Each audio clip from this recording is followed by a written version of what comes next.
जय जय पांडुरंग हरी. माझा भीम बुद्ध विटेवरी या चॅनलवर मी आपणा सर्वांचं सहर्ष स्वागत करीत आहे.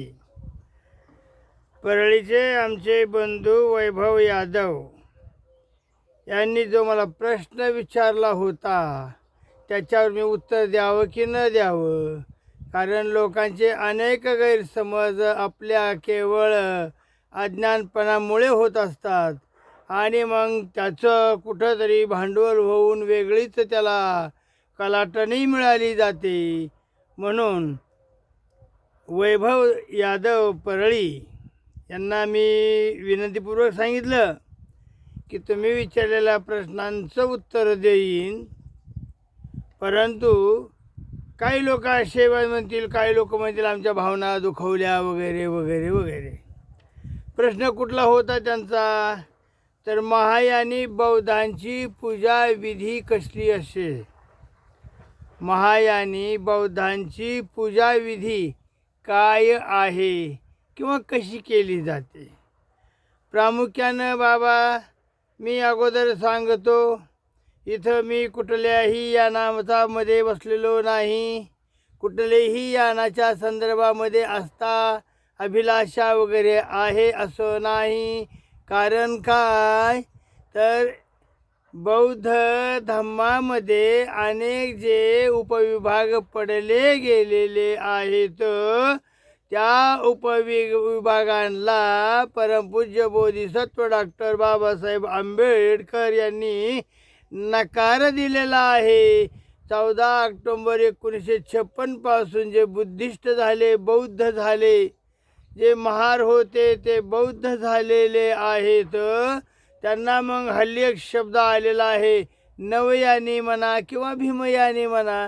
वास्तविक पाहता 13 ऑक्टोंबर 1956ला ज्यावेळी पत्रकारानं बाबासाहेबांना विचारलं होतं की बाबासाहेब, बौद्ध धर्मामध्ये तर विविध शाखा आहेत, विविध पंथ आहेत, विविध यान आहेत, आता तुम्ही बाबासाहेब कुठले यानामध्ये बसणार आहात.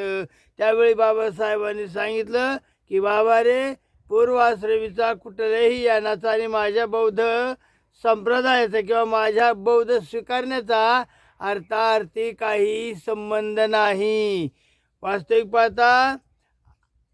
पाहता ज्या ज्या काय बाबासाहेबांनी आम्हाला गोष्टी सांगितल्या, ज्या काय इतिहास सांगितलं, तो वास्तविक पाहता गाळून इतिहास दिलेला आहे किंवा ज्याचं परीक्षण करून बाबासाहेबांनी तो आम्हाला धम्म दिलेला आहे की ज्याच्यामुळे आम्हाला कुठलंही गालबोट नावबोट ठेवू नये लोकांनी म्हणून. आणि म्हणून जागतिक बौद्ध धर्माचा आणि बाबासाहेबांनी दिलेल्या महाराष्ट्रामध्ये बौद्ध धर्माचा अर्थार्थी काही संबंध पोहोचतच नाही. आता राहिला प्रश्न असा इतिहासाचा, हा झाला माझा मुद्दा. आणि महाराष्ट्रातील जे काय महार समाज होता, ज्यानं 22 प्रतिज्ञांचं पालन करून बौद्ध धर्म स्वीकारला. आता तुम्ही वेगळे ते फाटे वगैरे काढू नका, 22 प्रतिज्ञा आणि मग ते फक्त वरच्या 4च प्रतिज्ञा मानायचे का. मी ब्रह्मा विष्णू महेश यांना देव मानणार नाही, गौरी गणपती यांना देव मानणार नाही, रामकृष्ण यांना मी देव मानणार नाही, हिंदू धर्मातील कुठल्याही देवदेवतेची मी पूजा अर्चा करणार नाही. हा एक नकारार्थी बेस झालेला आहे. त्याच्यानंतर या बौद्धांनी किंवा बाबासाहेबांनी दिलेल्या बौद्धांचा स्वीकार केल्यानंतर काय स्वीकारावं हा त्याच्यातला मुद्दा आला. आणि बाबासाहेबांनी काय सांगितलं, प्रथम पंचशील दिलं. वास्तविक पाहता बाबांनी हे पंचशील दिलं, परंतु त्याचं उगमस्थान हे सिद्धार्थ गौतम बुद्धांपासूनचं आहे. कारण सिद्धार्थ गौतम बुद्धापासूनच आपल्याला वेगवेगळी शिलं आलेली आहेत. प्राणिहिंसा करू नका, खोटं बोलू नका, चोरी करू नका, परदारागमन करू नका, अशा पद्धतीचं जे पंचशील दिलेलं आहे ते सिद्धार्थ गौतमांना दिलेलं आहे. त्याचंच पुनर्जीवन आमच्या बाबासाहेबांनी 14 ऑक्टोबरला केलेलं आहे. म्हणजे धर्मांतराच्या ज्या 22 प्रतिज्ञा आहेत त्याचे आपण 3 टप्पे केलेले आहेत. नवे बाबासाहेबांच्या विचारानुसार ते 3 टप्पे निर्माण झालेले आहेत. पहिला टप्पा जो आहे, मी ईश्वर नाकारतो किंवा मी ईश्वर मानणार नाही, आत्मा मानणार नाही वगैरे वगैरे. त्याच्यानंतर बौद्ध धर्मामध्ये किंवा बौद्ध धर्माच्या अनुषंगाने मागासवर्गीय समाजाला ज्या वर्गानं पीडित केलं, दुबळं केलं, पिचलेलं केलं, अशा ब्राह्मणांच्या हातून मी माझी कुठलीही घरची पूजा अर्चा करणार नाही. हेही प्रतिज्ञा बघून त्याच्यात आली. म्हणजे कुठल्या वरच्या ज्या 4 प्रतिज्ञा त्याच्यामध्ये हेही प्रतिज्ञा अड केली. म्हणजे आपण नकारात्मक, सुरुवातीला आपण नकारात्मक दृष्टिकोन पाहिला, त्याच्यानंतर आम्ही काय स्वीकारावं म्हणून पंचशील पाहिलं, त्याच्यानंतर तदनंतर आमची जी 19वी प्रतिज्ञा आहे. लक्षात आलं का की 19वी प्रतिज्ञा काय आहे की निवळच आपण काडीमोडच केलेला आहे आणि आज माझा पुनर्जन्म होत आहे. म्हणजे अशा पद्धतीचे आपण 22 प्रतिज्ञांचे 3 टप्पे तयार केलेले आहेत.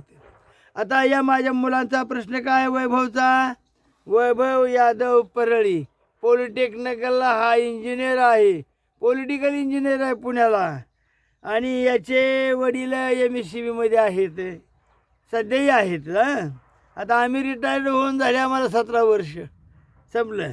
तर हा मुलगा काय म्हणतो की याची वेगवेगळी फोड करू. आता फोड केलं म्हणलं तर बाळा व्हिडिओ माझा लांब होतो ना, असू दे काय होईल, 25-30 मिनटाचा व्हिडिओ झाला.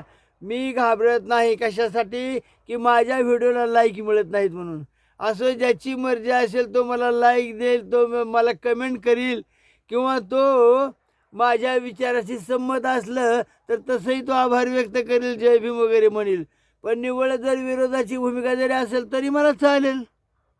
कारण माझं कौतुक करण्यापेक्षा माझ्यामध्ये काय दोष आहेत हे जो जाणतो किंवा ज्यानं मला दाखवून देतोय त्याचेच मी अत्यंत आभारी आहे. आमचे तुकाराम बुवा काय म्हणतात, निंदकाचे घर असावे शेजारी. आलं काय लक्षात, निंदकाचे घर असावे शेजारी. तर आपल्या आता आपण व्हिडिओला सुरुवात करीत आहोत बाबांनो, की त्या मुलानं जो वैभवनं प्रश्न विचारलेला आहे तो हीनयानाची पूजा अर्चा कशी केली जाते वगैरे.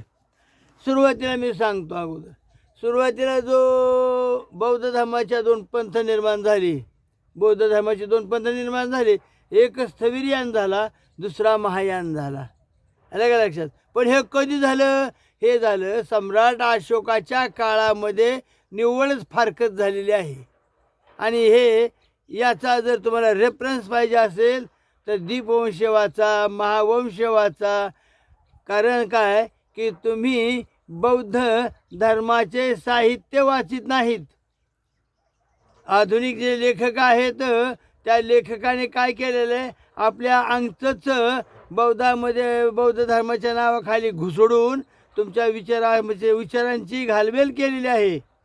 म्हणून माझी विनंती राहते तुम्हाला, नेहमीच विनंती राहते की पाली लिपी शिक बाबा. तू अगोदर पाली भाषा शिकतो, अगोदर पाली भाषा पाली लिपी शिकवायला आणखी मला देवाने दिले आयुष्य, सक्षम आहे मी.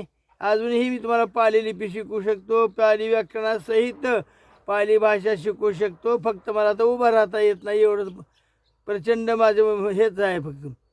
कारण फळ्याजवळ असं उभं राहता येत नाही, पाय लटलटते आणि अपंग झाले, थोडक्यात झालं म्हणा की मी आता.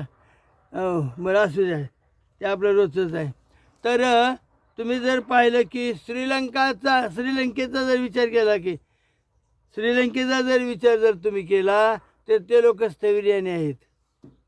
आणि तिबेटचा विचार केला, थायलंडचा विचार केला, सिक्कीमचा विचार केला, नेपाळला विचार केला तर हे लोक महायानी आहेत, आधी चीन सहित. आता स्थविरियानी आणि महायानी म्हणजे काय, 2च वाक्य सांगणार आहे. कारण ह्याची फोड मात्र 25 मुद्दे आहेत त्याच्यावर. हीनयान म्हणजे काय आणि महायान म्हणजे काय. हो, आणि माझे मागले व्हिडिओ बघा. आता मी आता म्हातारा झालो, मी मेलो आता, परंतु माझे मागले व्हिडिओ बघा, सगळं तुम्हाला दिलेलं आहे बाबांनो मी आधीच चांगला असताना. तर एक काय म्हणतो की जो स्मारकाची पूजा करतो तो स्थविरियानी. म्हणजे स्मारक म्हणजे कुठलं, स्तूपाची पूजा करणे. आणि जो मूर्तींची पूजा करतो, कनिष्कापासून मूर्ती पूजा निर्माण झालेली आहे, 4थ्या धर्मसंहितेपासून हेही सांगतो. तर कनिष्कांपासून जी परंपरा चालत आली, मूर्तीपूजा आली, पहिली मूर्ती कनिष्काच्या काळामध्ये बुद्धांची घडली गेलेली आहे, तीही मथुरा शैलीत. कारण बुद्ध मूर्ती कोरत असताना त्याच्या 2 शैल्या आहेत, एक मथुरा शैली आहे, एक गांधार शैली आहे. भारतामध्ये ज्या मूर्त्या आहेत त्या मथुरा शैलीच्या आहेत. आणि अशा पद्धतीनं ह्या दोन्ही पूजा वेगवेगळ्या पद्धतीने चालतात. आता मुलाचा प्रश्न काय, ह्या फक्त महायानी बौद्ध पूजा विधी काय असतो, मी शेवटी सांगणार आहे त्या. तसंच आजकाल जर आपण मूर्तीची पूजा करत असतो, त्या मूर्तीची पूजा करीत असताना आपले भंतेजी नेहमीच एक मंत्र म्हणत असत ना, वन्न गंध गुण पेतं कुसुमं संतती पूजयामी मुनींदस श्रीपाद सरोरुहे पूजेमी बुद्धं कुसुमेन नैनं पूयेन मेन लभामि मुखं पुष्पं मिलायति यथा इदं मे कायो तथा याति विनाश भावं धनसारपदितेन दीपेन तमदंशिना तिलोकदीपं संबुद्धं पूजयामी तमोनुदं. राहिलेला भाग मी उद्या घेईन, मला जर दम लागायला लागला आहे. आणि 100% ऐका, माझे 2 जर व्हिडिओ झाले, या सगळं तुम्हाला सांगणार आहे. हे उत्तर प्रदेशचे मुख्यमंत्री जे आहेत ना, आदित्यनाथ, हे कुठल्या संप्रदायाचे आहेत, ते बाहेर कसे काय तुम्हाला बौद्ध वाटतात. बाहेरच्या देशाला गेल्यानंतर आपले पंतप्रधान कसे म्हणतात की बौद्ध देशातून आलो, मग एवढा मोठा विस्तीर्ण बुद्ध कसा. आणि मग बाबासाहेबांच्या संदर्भात वेगवेगळ्या विषयावर मी तोंड फोडणार आहे, पण सध्या थांबवतो. जय भीम, जय भीम. बाबांनो, माझे चॅनल बघा, सबस्क्राईब करा, आर्थिक मदत देखील करा, एवढी विनंती करतो. जय भीम, जय भीम, जय.